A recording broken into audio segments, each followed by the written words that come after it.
Hey everyone, so I'm really sorry, but I'm out again today. I've got another thing on. I'm still at school. I'm just doing some learning of my own today.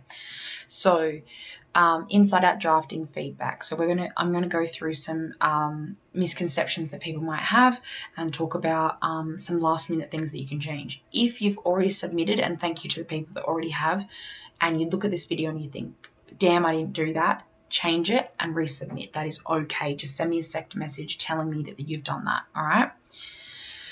Okay, so let's get into it.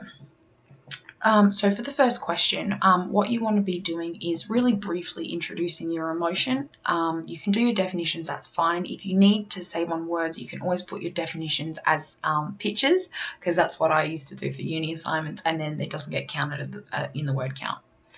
All right, introduce your emotion. Define your emotion. This is important. Don't forget to define whatever you're doing. So if you've chosen trust or if you've chosen love, you need to define those things. Make sure you reference, this is important. Don't use the word when defining it. So when you're defining the word trust, don't use trust or trustworthy or anything like that. Okay, moving on. All right, so the next part of question 1 is the prepare and protect. If you get stuck in this section, because this is part of your conclusion, so you can see up here the AE1, that's an achievement standard. Go to this website if you get stuck. You really need to think about the motivation, the decision making, the survival, and understanding others or being understood. Why your emotion would come into play. Why is it important? All right, next. Question 2. So in this section, a lot of people go overboard with the personification of their emotions. So they spend too much time telling me what it looks like and not enough time telling me why it looks that way. Okay, so this is important for that achievement standard because I want to know so if we look here, I want to know why. So do we associate certain physical traits with emotion? So why do we see trust as this color, or why do we think of love in a heart, or there's lots of different things. So doing a little bit of analysis here will be really good.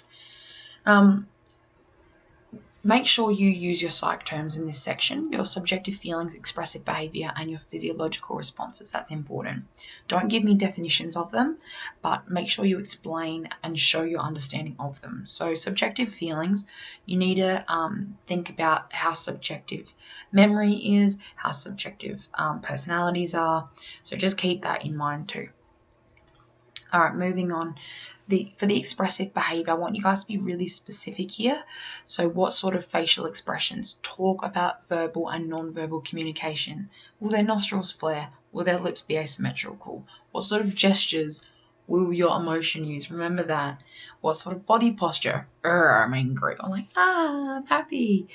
Would your emotion have? I've got websites here if you need. All right, next. Question 2, physiological responses, be specific. Talk about the sympathetic or parasympathetic or both. Make sure you know what they mean. Don't use them if you don't. Google it if you don't, because you do need to know this for your exam. Fight or flight, rest or digest. What's going on in the body when that emotion takes control? Okay, question 3. So describe a scenario where your emotion would take control of the console. So remember to describe the scenario, explain the scenario using the elements of the theory you pick, draw a diagram. Okay, important. Explain the specific physiological responses and the effect these responses and the effect of these responses. Also describe the thought processes. So make sure you don't forget to talk about what's going on in the body, the physiological stuff, and also the effect of the responses.